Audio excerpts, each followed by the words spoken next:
pratiquée de façon plus ou moins organisée partout dans le monde. Le plus vaste trafic d'êtres humains de tous les temps se met en place à partir du XVe siècle.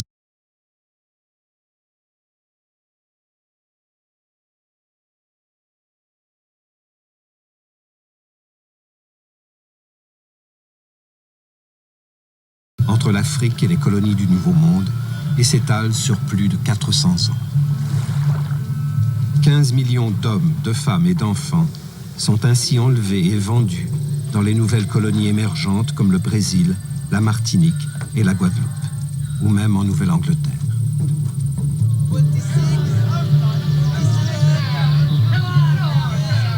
Mais aucun bateau négrier n'accostera jamais sur les côtes de la petite colonie paisible qu'on appelle alors Nouvelle-France. Les Français, eux, se tournent vers l'esclavage autochtone.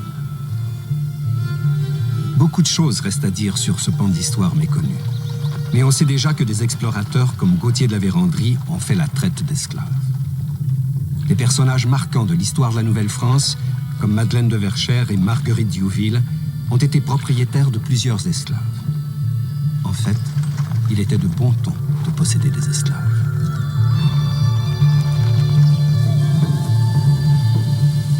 Les esclaves, eux, ne possèdent rien. On les dépossède même de leur identité en leur donnant des prénoms européens comme Jacques, Marie-Madeleine, Marguerite, Angélique ou Joe. Leur force de travail et leur vie entière appartiennent à un maître qui en dispose comme n'importe quel autre bien matériel.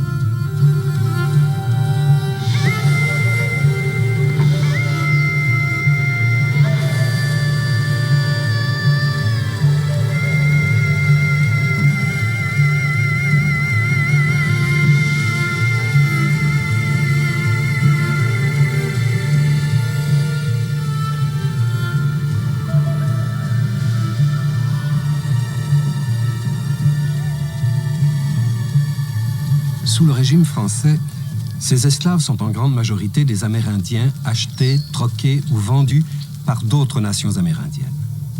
Parce que, avant même l'arrivée des Européens en Amérique, les Autochtones pratiquent déjà l'esclavage.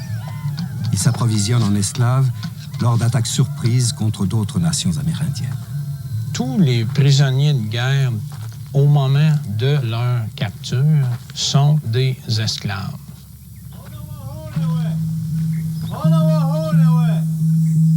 On va décider de leur sort définitif une fois arrivés au village. Certains prisonniers sont immolés lors d'une cérémonie, alors que d'autres, surtout les femmes et les enfants, sont adoptés et intégrés à la communauté pour remplacer un parent défunt ou disparu. L'individu qui va être adopté va jouer le même rôle que l'individu décédé qu'il est appelé à remplacer. Et donc, si le statut est important, la personne va devenir aussi influente que le défunt ou la défunte. Ceux qui ne sont pas exécutés ni adoptés sont réduits en esclavage. Ils sont assignés à de multiples tâches, sous la supervision des femmes. Ces esclaves servent aussi de monnaie d'échange. On les offre en cadeau pour consolider des alliances avec des nations amérindiennes, et dès les premiers contacts, ils servent également à créer des liens avec les Européens. Lors des premiers contacts avec les nations à l'ouest des Grands Lacs ou des pays d'en haut, des captifs étaient offerts aux Français pour sceller des alliances. Jacques Marquette, par exemple, s'est fait offrir un prisonnier à son arrivée dans l'Ouest lors d'une cérémonie du calumet de paix. Et il garda ce captif à son service.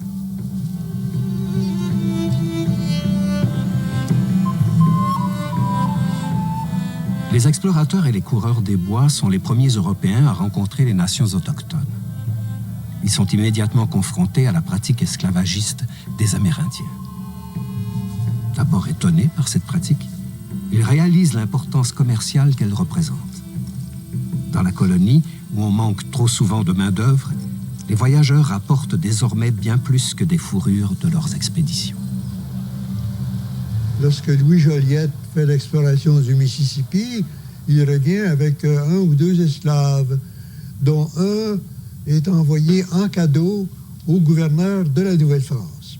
Vous savez que lorsqu'on fait des tractations au point de vue commerce de fourrure, les Amérindiens font des cadeaux d'Amérindiens esclaves. Ils vont donner en esclavage. Et c'est comme ça que Frontenac a eu, grâce à Joliette et à d'autres explorateurs, à posséder au moins une esclave vers 1680. La Vérandrie, certaines années, a fait un commerce autant d'esclaves que de fourrures. Et lui-même le dit au roi dans un mémoire qu'il présente pour obtenir une aide dans ses entreprises. Il fait valoir la fourrure que cela apporte et l'esclavage. Donc, si la Vérandrie donne comme deuxième argument au roi son commerce d'esclaves, il faut que le commerce d'esclaves soit très abondant.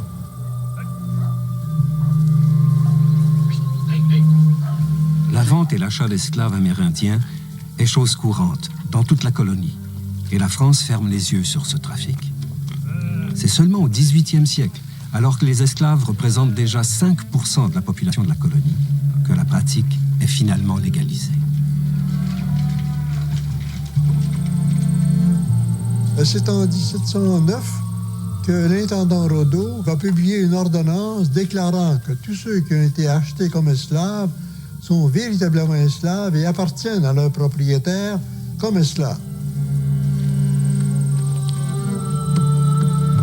Après l'ordonnance de l'intendant Rodeau, en 1709, les esclaves sont ouvertement vendus sur les marchés publics et leur nombre augmente aussitôt.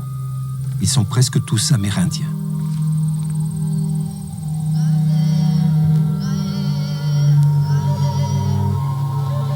C'est à la seigneurie de Sainte-Anne, où travaillent déjà quelques engagés et quelques esclaves obtenus avant la légalisation, que se fait le premier achat légal d'esclaves devant notaire. La transaction se fait pour 120 livres, 2 mois après l'ordonnance de Rodeau. L'épouse du Seigneur est nulle autre que Madeleine de Verchères, l'héroïne des livres d'histoire qui, seule, a repoussé une attaque iroquoise contre le fort de Verchères. Une trentaine de familles de censitaires habitent sur la seigneurie de Sainte-Anne. Le sieur de la Pérade et Madeleine de Verchères possèdent une douzaine d'esclaves à leur service. Nous connaissons le destin de 2 d'entre eux. Jacques, esclave depuis son tout jeune âge, a connu plusieurs maîtres avant de devenir la propriété des La Pérade. Comme les autres esclaves, il accomplit de nombreuses tâches, du travail de la terre aux soins des animaux. Les saisons et les années passent, le travail éreintant, les coups et les insultes du maître ne cessent jamais. Le seigneur La Pérade est militaire. Il tire aussi profit du commerce des fourrures et de la traite des esclaves, qui y est étroitement associé.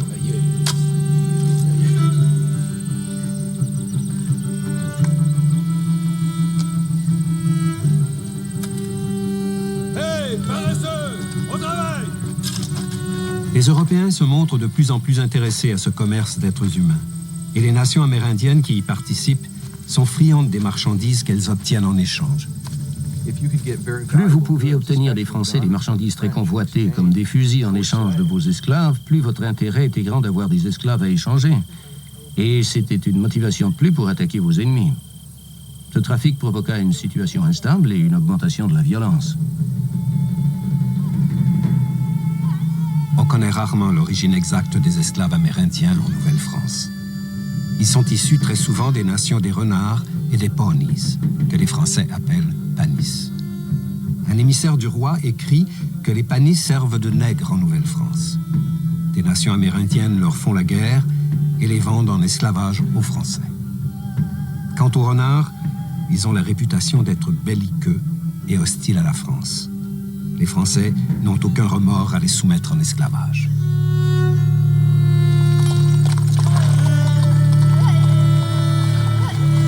En 1713, Madeleine de Verchères se procure une nouvelle esclave. La jeune adolescente de la nation des renards est ramenée au milieu de diverses acquisitions à la seigneurie. Pour éliminer toute référence à leur culture et à leurs croyances, les Européens forcent souvent les esclaves à s'habiller à la française. Les vêtements de tous les jours trop usés, rapiécés ou trop petits des maîtres constituent leur garde-robe. Les tâches des esclaves varient d'un maître à l'autre et de la ville à la campagne. Une grande majorité des esclaves, en particulier les femmes, sont utilisées pour effectuer des tâches ménagères. Beaucoup d'hommes faisaient des travaux associés au commerce de la fourrure, comme charger les canaux de marchandises à échanger pour les voyageurs de l'Ouest. Quelques-uns étaient même engagés ou loués pour faire ces voyages vers l'Ouest avec les marchands. Les gages des esclaves ainsi loués étaient versés aux maîtres.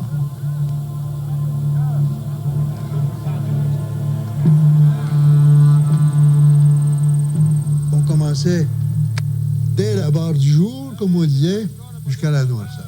Évidemment, il y avait des arrêts pour se reposer, il y avait des arrêts pour manger, très courts, mais c'était comme ça. S'il est à la campagne, il va travailler tous les jours, mais en plus, il va travailler le dimanche. Parce qu'avec les animaux, on n'arrête pas de travailler le dimanche. Donc, c'est des journées assez dures en général.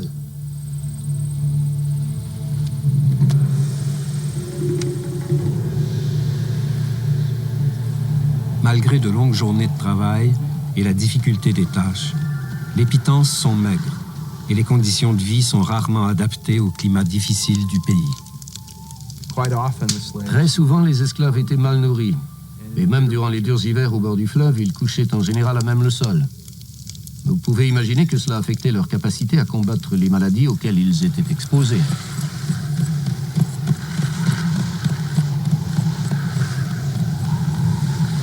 Madeleine Verschère, avec son mari, il y avait des conflits avec les seigneurs voisins, il y avait des conflits avec leur curé, avec le curé voisin, avec les censitaires, il y avait des conflits avec presque tout le monde. Je pense que c'était un peu pour assurer leur mainmise sur la seigneurie, leur statut de premier plan sur la seigneurie. Leurs esclaves et même leurs engagés se plaignaient qu'ils étaient souvent battus. Et ils désiraient se procurer des esclaves, notamment parce que les hommes libres refusaient de travailler pour eux. L'un d'entre eux a déclaré qu'il était un fou furieux et un cinglé, qu'il avait des excès de colère. La même chose a été dite de Madeleine de Verschère. Leurs esclaves étaient maltraités, et souvent ils voulaient s'enfuir. Qu'est-ce que vous venez faire ici? Je vous avertis, c'est pas... J'ai fait plusieurs fois, je vous le dis. C'est pas à faire... Si les gens critiquent le tempérament agressif du sieur de la Pérade et de Madeleine de Verschère, personne ne songerait cependant à leur reprocher l'utilisation d'esclaves sur leur seigneurie. Au contraire. À l'époque, dans cette société, avoir des esclaves, acheter, vendre des esclaves, c'était une bonne chose. L'esclavage des Autochtones devient une solution au problème de main-d'œuvre pour plusieurs Français. Cependant, les communications entre maîtres et domestiques qui ne parlent pas le même langage sont, surtout au début, restreintes et difficiles. Les esclaves amenés dans la vallée du Saint-Laurent devaient apprendre la langue française ainsi que les us et coutumes de leurs propriétaires. Les tâches à accomplir exigeaient des contacts quotidiens avec les maîtres, alors ils ont rapidement appris le français. Allez, dépêchez-vous.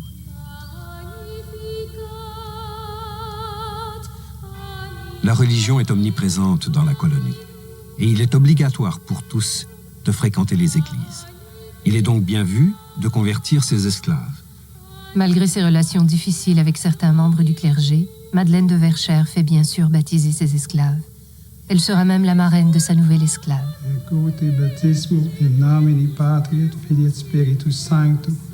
Dès qu'elle est capable de réciter quelques prières et de reconnaître les symboles de la religion chrétienne, elle est baptisée sous le nom de Marie-Madeleine Renard.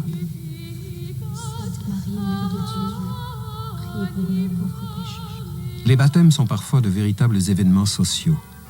Il arrive même qu'on baptise l'esclave en même temps que les enfants des maîtres. Les propriétaires baptisent en général leurs esclaves dans les 5 ans après leur acquisition. Cependant, si l'esclave tombe malade, afin de sauver son âme, on s'empresse de lui donner les premiers et les derniers sacrements.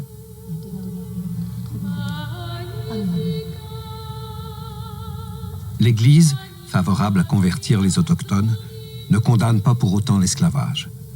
Les évêques ont souvent plusieurs esclaves à leur service, au même titre que la plupart des communautés religieuses, comme les jésuites ou les sœurs grises. Mère Diouville, que l'on a canonisée, elle a eu des esclaves que lui avait laissé son mari en mourant.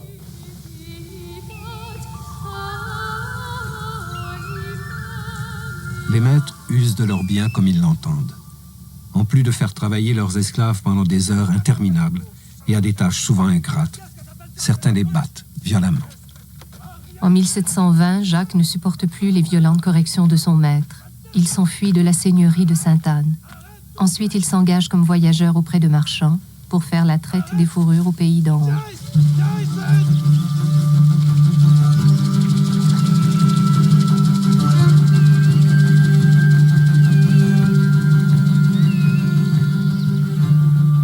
La seigneurie de Sainte-Anne, comme toute seule installée au bord du fleuve, vit au rythme des saisons et des visites occasionnelles de quelques marchands qui approvisionnent les seigneurs de divers produits.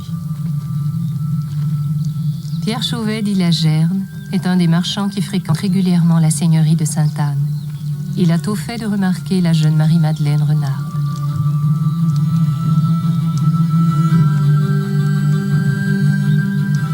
En Nouvelle-France, même pour un homme libre, s'amouracher d'une esclave n'est pas chose simple, surtout quand cette esclave est la propriété de Madeleine de Verchères. 6 ans après l'évasion de Jacques, Marie-Madeleine Renard tente elle aussi sa chance. Aidée de son amant, Chauvet d'Île-à-Gerne, elle disparaît à son tour. Furieuse, Madeleine de Verchères envoie la milice à leur trousse. Petite dévergondée, je t'apprendrai à t'enfuir. Ils sont rapidement retrouvés à Beauport, dans la maison même du marchand. Chauvet est forcé de racheter sa bien-aimée à fort prix de sa propriétaire. Il lui redonne enfin sa liberté, en l'affranchissant légalement.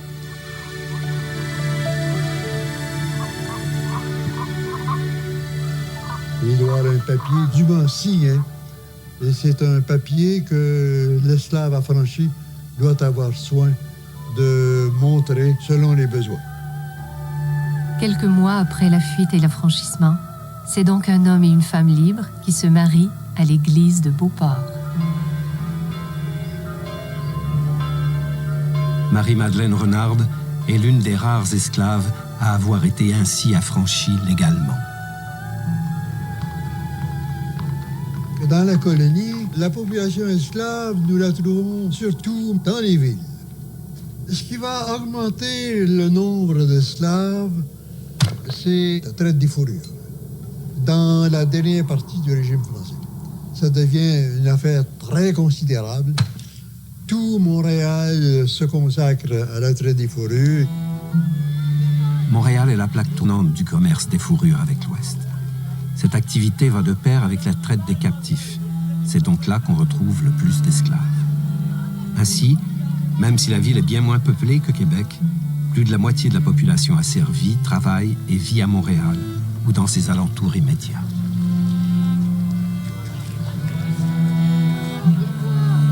Les propriétaires d'esclaves sont surtout ceux qui ont les moyens d'avoir des esclaves. Parce que acheter de la main-d'œuvre, ça suppose de l'argent. Les propriétaires d'esclaves viennent de toutes les strates de la société aisée. Des fonctionnaires coloniaux, des militaires, des seigneurs, des communautés religieuses et des marchands riches ont en leur possession un ou plusieurs esclaves.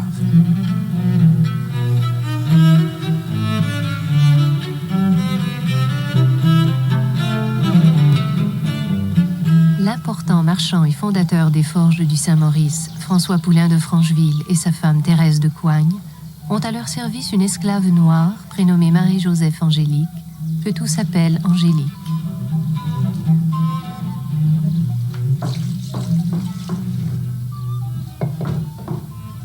Née au Portugal, Angélique est d'abord expédiée en esclavage dans les colonies anglaises. Elle est ensuite vendue et envoyée illégalement au Poulain de Francheville. Les esclaves noirs sont rares en Nouvelle-France. Et en posséder est sans contredit un signe de richesse. D'ailleurs, il n'est pas facile de s'en procurer, même pour ceux qui en ont les moyens. Les quelques esclaves noirs présents dans la colonie sont arrivés, seuls ou avec leur maître, en provenance des Antilles. Certains ont été acquis des colonies anglaises voisines. Mais cette pratique peut s'avérer assez dangereuse puisqu'il est interdit de faire du commerce avec les Anglais, ennemis de la France. Certains songent alors à en faire venir directement d'Afrique.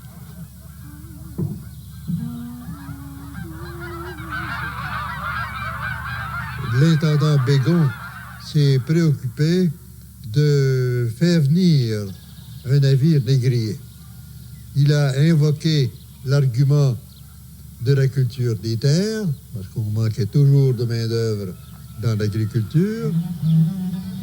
L'intendant reçoit immédiatement l'appui d'une centaine de gens influents. Ils sont prêts à débourser de fortes sommes pour l'achat d'esclaves africains. Mais le roi hésite et l'initiative de l'intendant Bégon n'aura pas de suite. Le prix des esclaves en Nouvelle-France varie selon la condition physique, l'âge et le vécu de chaque esclave. En général, un esclave noir est estimé au double de la valeur d'un esclave amérindien. Plusieurs facteurs expliquent cet écart. En plus de leur rareté, les Noirs, venant de plus loin, ont moins tendance à s'enfuir que les Amérindiens. Et ils ont une espérance de vie plus longue.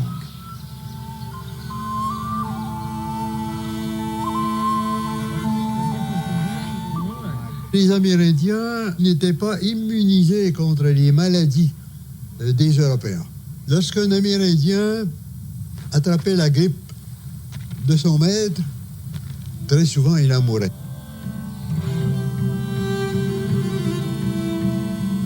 À la campagne, les esclaves peuvent être inhumés dans une fosse sur le terrain des maîtres avec les animaux domestiques. D'ailleurs, régulièrement, on les compare à des animaux contre lesquels ils sont parfois échangés.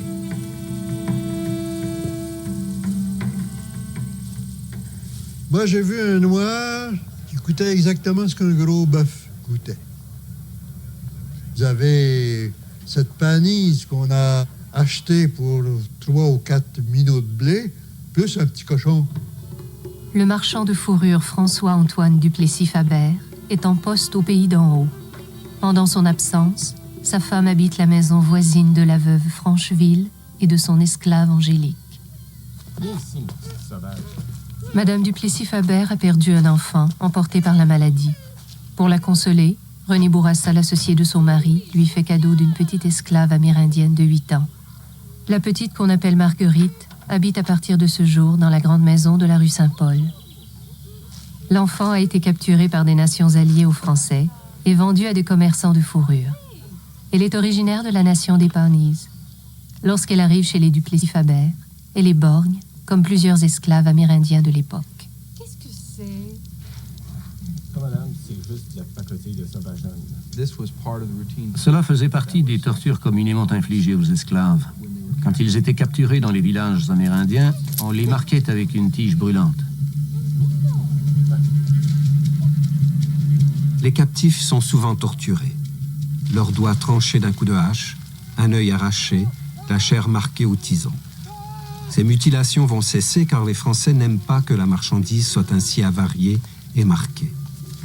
Les marchands obtiennent de meilleurs prix si les esclaves amérindiens ne portent pas de marque de leur soumission. Mais même sans handicap, leur prix et leur statut restent toujours inférieurs à celui de l'esclave noir. L'esclave amérindien, dans l'échelle sociale, est le dernier. L'esclave noir ayant déjà en partant coûté beaucoup plus cher et mieux traité. Comme tous les esclaves, Marguerite perd son identité amérindienne. Comme la plupart des esclaves, on lui inculque les principes de la foi chrétienne. Mais, fait inusité, sa maîtresse lui enseigne aussi la lecture et l'écriture. Certains maîtres étaient cruels alors que d'autres faisaient preuve de générosité et de bonté. Si vous vouliez étaler votre richesse et montrer votre statut social, vos esclaves étaient bien vêtus et ils vous accompagnaient dans vos déplacements. Il était à votre avantage qu'ils soient propres, bien nourris et en santé et dans certains cas, instruits. Avoir des esclaves, c'est une promotion sociale. C'est bien. vous faites bien voir si vous avez des esclaves. Si on est de la noblesse, il faut absolument avoir une main-d'œuvre à la maison. Ça, c'est l'habitude sociale en France et aussi dans les colonies. Alors, on essaie d'avoir un nombre d'esclaves qui justifie son rang social. Au Québec, l'esclave était là pour accomplir le travail du maître. Mais il y avait une relation entre le maître et l'esclave, une relation paternaliste. Les maîtres s'occupaient du bien-être spirituel et religieux de leurs esclaves et parfois, ils leur enseignaient la lecture, ce qui, aux États-Unis, était illégal dans plusieurs États. Si vous appreniez à lire à un esclave, vous risquiez la mort, et l'esclave aussi était tué, ou il avait la main coupée ou les oreilles. Parce que leur apprendre à lire donne accès au pouvoir, à la liberté, à l'indépendance. L'esclave découvre qu'il existe des gens qui ont une vie bien différente.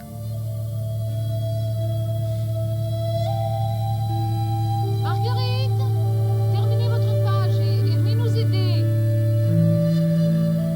Les esclaves mettent au monde plusieurs enfants dans la colonie. Les nouveau-nés sont de droit la propriété du maître de la femme esclave qui les met au monde. Le maître peut vendre ou donner les enfants de son esclave dès qu'ils atteignent l'âge de 2 ou 3 ans. Les séparer de leur mère ne lui cause aucun souci, même si parfois il en est lui-même le père.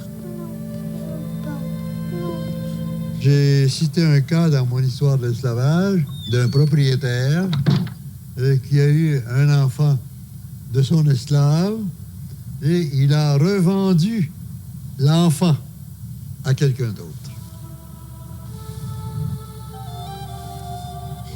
Les esclaves font des courses pour leur maître d'un bout à l'autre de la ville. Tout le monde les connaît. Et ils profitent souvent de ces moments de semi-liberté pour socialiser entre eux. Régulièrement, le soir, hommes et femmes esclaves, avec parfois des hommes libres sans emploi, se retrouvent pour discuter et pour boire. Il n'est pas rare que des enfants naissent à la suite de certaines de ces rencontres nocturnes. La belle Angélique a beaucoup de succès auprès des hommes. Elle met au monde 3 enfants illégitimes, dont des jumeaux. Cependant, aucun des 3 nourrissons ne survit plus que quelques semaines.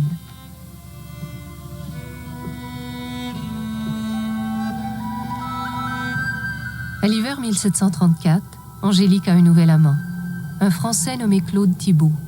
Contrebandier du sel, il a évité une fin atroce sur les galères du roi par l'exil à vie en Nouvelle-France. Quelques mois après son arrivée à Montréal, il trouve un emploi de domestique chez Madame de Coigne, la maîtresse d'Angélique. Veuve depuis peu, Thérèse de Coigne gère les affaires de son mari. Prise au dépourvu, elle songe à se débarrasser de son esclave. Angélique, craignant que sa maîtresse ne mette son plan à exécution, s'enfuit avec Thibault. Déguisé, à pied et en plein hiver, il tente de rejoindre les colonies anglaises. La fuite sera de courte durée. À une centaine de kilomètres de la ville, rejoints par la milice, ils sont ramenés à Montréal. Thibault est jeté en prison et Angélique rendue à Madame de Coigne. Néanmoins, son avenir demeure incertain. Allez, filez droit.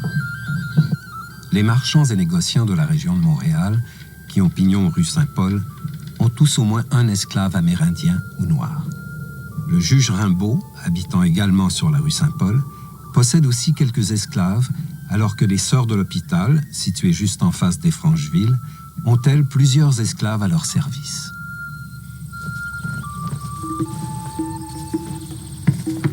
Marguerite, toujours chez les Duplessis-Fabert, est la voisine immédiate d'Angélique.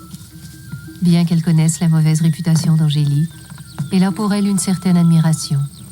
Angélique sort sans permission, boit de l'eau de vie avec les hommes, et surtout, elle ne craint personne. Elle est rebelle, et elle est, selon plusieurs, trop libre. Les propriétaires d'esclaves craignent son influence.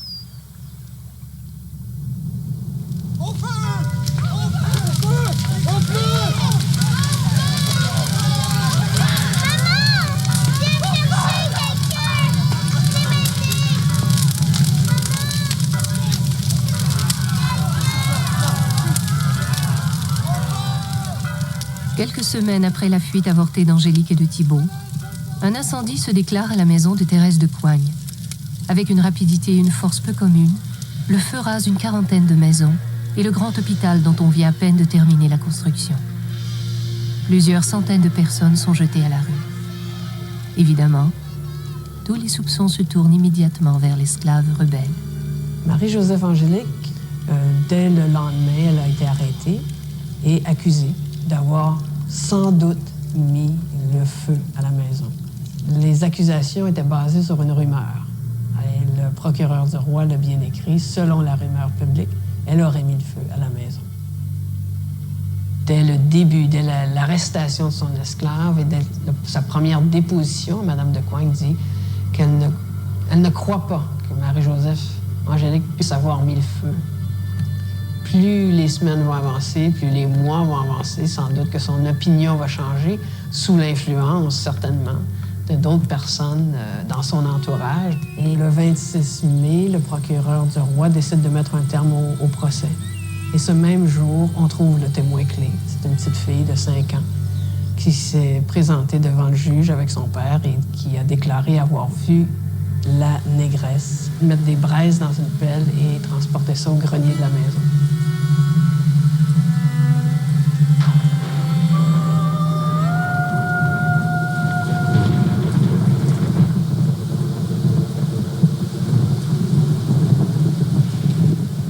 Le 21 juin 1734, qu'on va la torturer, lui poser les questions pour qu'elle dénonce ses complices et qu'elle avoue son crime.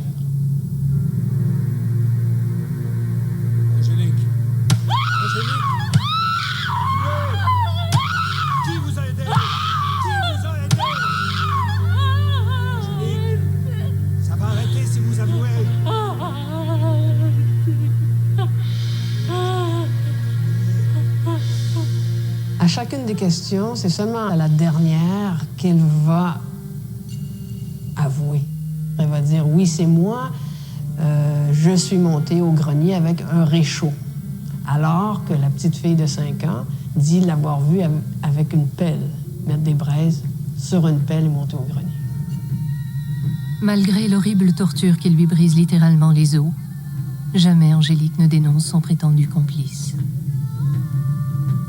Personnellement, je ne crois pas qu'elle a mis le feu. Je soupçonne que c'est un feu de cheminée ou causé par une cheminée mal ramonée. Quoi qu'il en soit, c'est Angélique qui est condamnée à mort. Exécutée sur la potence dressée devant les maisons incendiées de la rue Saint-Paul, son corps est ensuite brûlé pour rappeler l'horreur de son crime.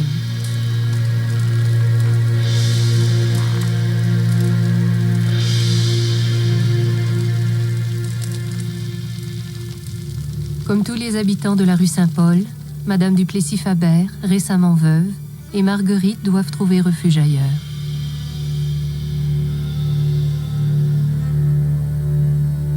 En tant qu'esclave, Marguerite fait partie des possessions de la famille du Plessis-Fabert comme n'importe lequel bien ou meuble. Et sa maîtresse, sans aucun revenu, accablée et déchirée, est forcée de se départir de son esclave.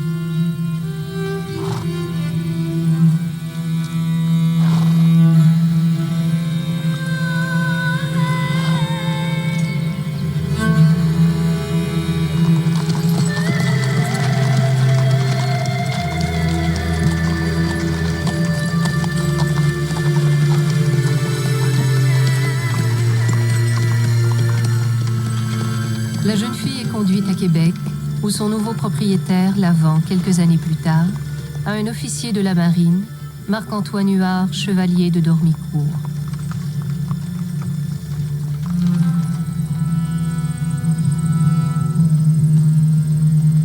Six ans après son acquisition, le sieur de Dormicourt, voulant la vendre sur le marché des Antilles, l'a fait emprisonner dans la prison de Québec.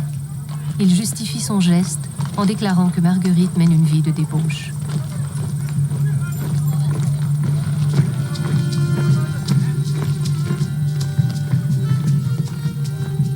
Il craint surtout qu'elle ne s'enfuit avant l'arrivée du prochain bateau pour les Antilles.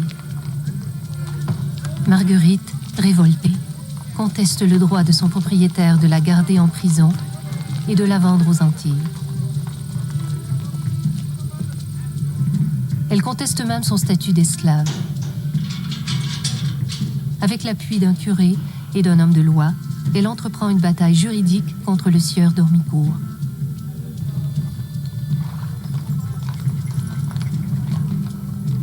Sa requête, directement transmise à l'intendant Hoccart, s'appuie sur une longue série d'arguments.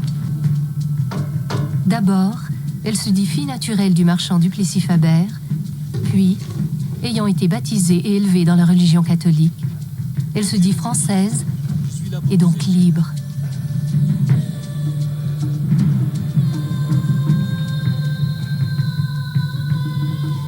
Toute la teneur de sa requête est basée sur l'article 17 de l'acte d'établissement de la Compagnie des Sans-Associés de 1627. Il était entendu qu'un Amérindien qui se faisait baptiser devenait automatiquement citoyen français, dirait-on aujourd'hui. Alors c'est l'argument qu'on a voulu invoquer dans le cas de la Panise Marguerite. Dans ce litige qui l'oppose à son propriétaire, Marguerite tente par tous les moyens de prouver ses dires. Elle écrit à 7 reprises à l'intendant. Elle va même invoquer des vices de procédure et dit vouloir faire entendre des témoins, dont un curé prêt à confirmer son statut de fille naturelle. D'Ormicourt, outré, s'en prend aux gens de l'Église, qui, selon lui, pratiquent une charité mal ordonnée. Sans eux, croit-il, Marguerite n'aurait jamais songé à sa liberté. Il a bien l'intention de défendre âprement son droit de propriété. À son tour, il fait entendre des témoins, retrouve celui qui a offert Marguerite en cadeau à la dame Duplessis-Fabert.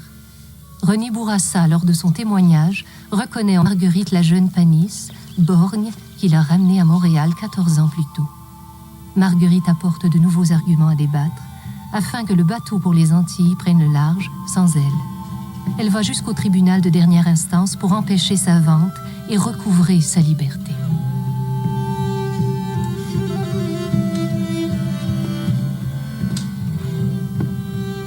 Le cas de Marguerite est assez époustouflant.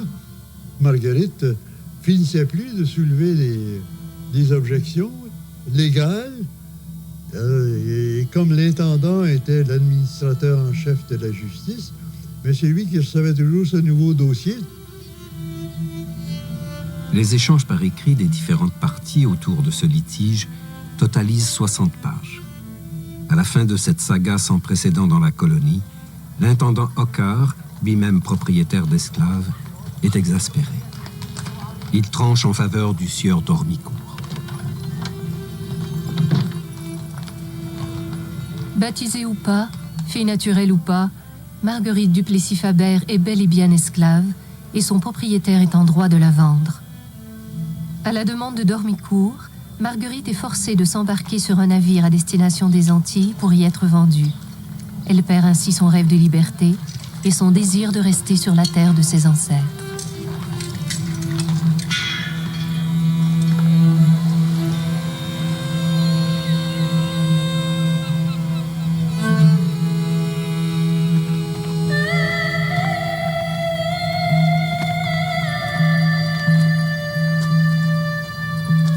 Dans les Antilles, les esclaves, beaucoup plus nombreux qu'en Nouvelle-France, vivent sous le diktat du Code noir. Ce texte de loi prévoit que lors d'une première fugue, l'esclave aura les oreilles tranchées, puis le jarret s'il récidive et qu'il sera exécuté à la 3e tentative. Le régime de la terreur a comme objectif de décourager toute rébellion ou tentative de fuite et de préserver les droits des propriétaires. Vous n'aviez pas le même besoin de contrôle.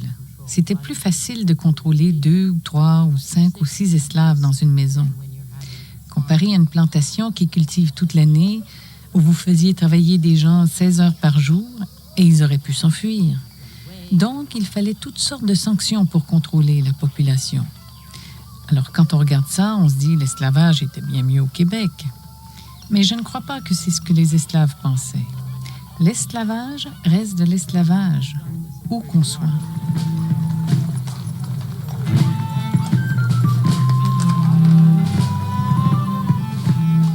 En 1760, la Nouvelle-France tombe aux mains des Anglais. Les lois des conquérants n'améliorent en rien les conditions de vie des esclaves. Au contraire, les Britanniques encouragent l'esclavage et confirment sa légalité.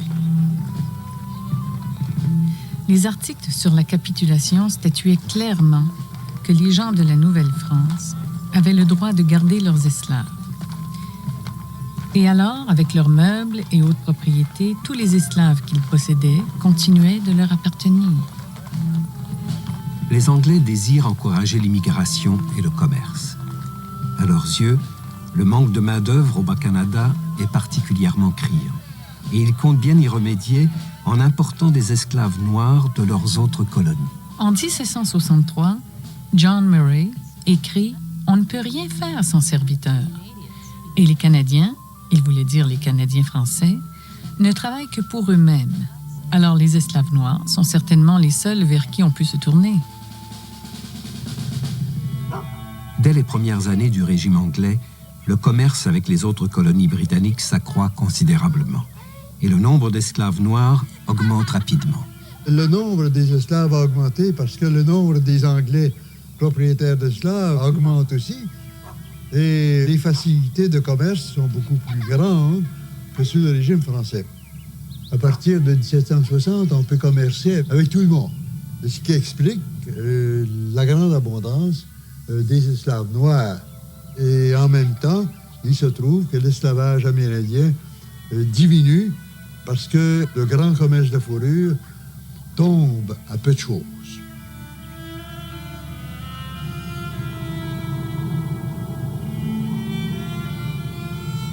Québec, la plus importante ville de la colonie, a une vocation principalement administrative.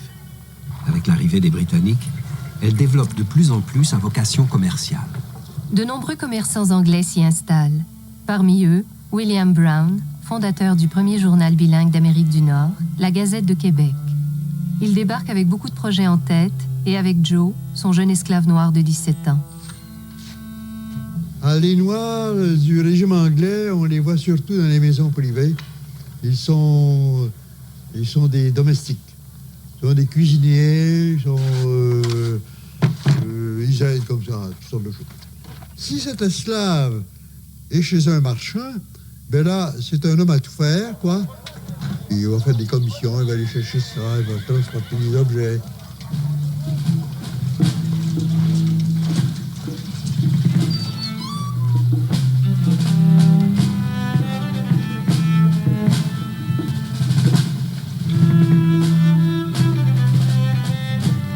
Monsieur Brown montre à son jeune esclave tous les aspects du métier d'imprimeur et toutes les étapes de la fabrication du journal. De la typographie au maniement de la grosse presse de fonte, l'imprimerie n'a bientôt plus de secret pour Joe.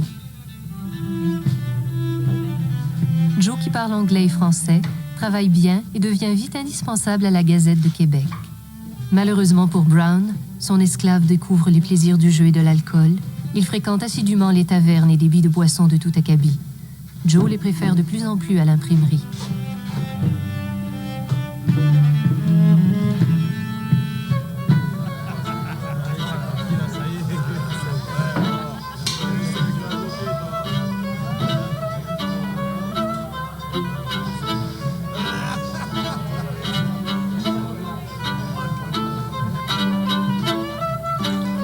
Joe vole de l'argent à son maître, dérobe des carafes d'eau de vie et prend régulièrement la clé des champs.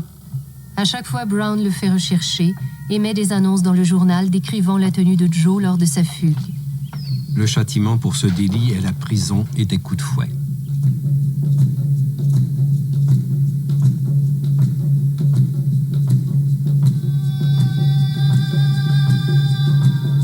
Comme c'est au propriétaire de payer la pension pour la prison et le salaire du bourreau qui administre des coups de fouet à l'esclave fugitif, les fugues de son esclave, même quand on le retrouve rapidement, coûtent cher à son propriétaire.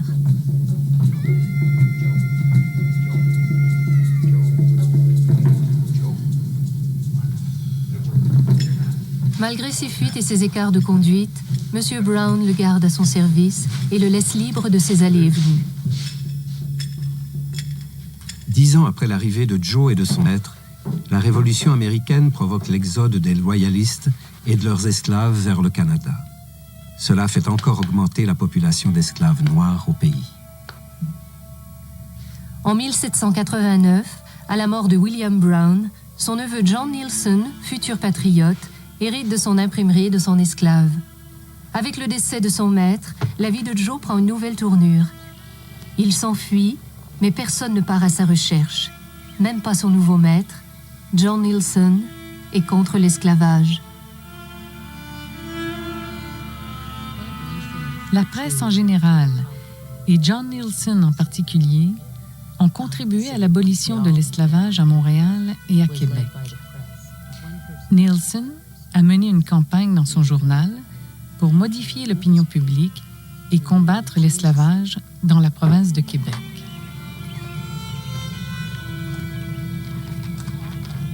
Et au Canada, on commence à rejeter la notion d'esclavage vers 1790, quand les juges refusent de condamner un esclave que l'on poursuit parce qu'il a été fugitif, parce qu'il a déserté son maître. Dans la société, d'ailleurs, on rejette de plus en plus l'esclavage. Ce qui fait que, en 1793, à notre premier Parlement, quelqu'un a mis de l'avant un projet d'abolition de l'esclavage. Alors, les membres de la Chambre d'Assemblée, qui étaient majoritairement des Canadiens français, ont rejeté le projet.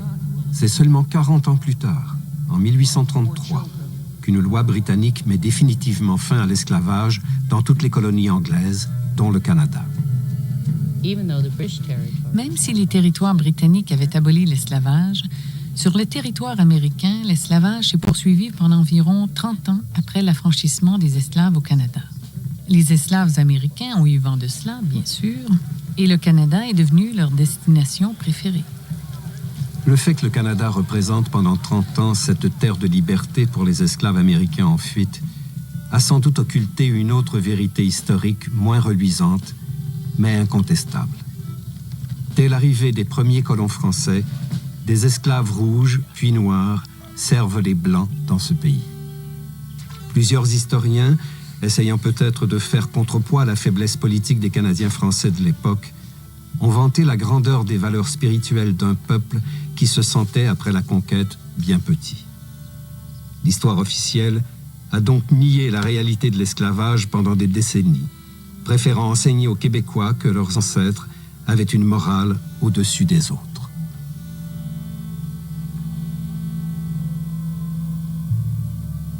L'œuvre de l'historien Marcel Trudel, publiée dans les années 60, confirmant la pratique de l'esclavage, a été mal accueillie par plusieurs. D'ailleurs, même 40 ans plus tard, on a encore du mal à assimiler cette évidence historique qui contredit la noble mission dont se croyaient investis les premiers colonisateurs de ce vaste pays. Nous sommes venus en Amérique pour répandre la foi de l'Évangile. Quand même, dans ces conditions-là, si un jour vous arrivez et vous dites « Ah, ben, on a pratiqué l'esclavage exactement comme les Américains », ah ben, les gens vous disent « Écoute, un peu, hein, reviens-en ». Mais en fait, c'est ça. Nous avons été une colonie exactement avec le même comportement que ces Américains matériels qui vivaient seulement pour la richesse. Nous avons fait le commerce de la fourrure dans les mêmes conditions. Nous avons essayé d'avoir des industries dans les mêmes conditions. Nous avons pratiqué une religion très rigoriste, exactement comme les puritains ou les Quakers de la Pennsylvanie. Quelle est la différence? C'est qu'il n'y en a pas. Ces gens-là étaient des Européens qui venaient s'établir en Amérique parce qu'ils avaient un surplus de population en Europe et aussi parce qu'ils voulaient exploiter les nouvelles richesses de l'Amérique.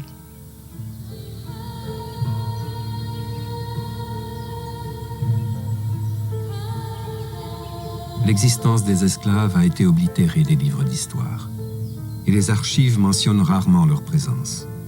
À part celles et ceux qui ont laissé des traces dans les annales judiciaires, on ne sait que très peu de choses de leur vécu dans la colonie française d'Amérique.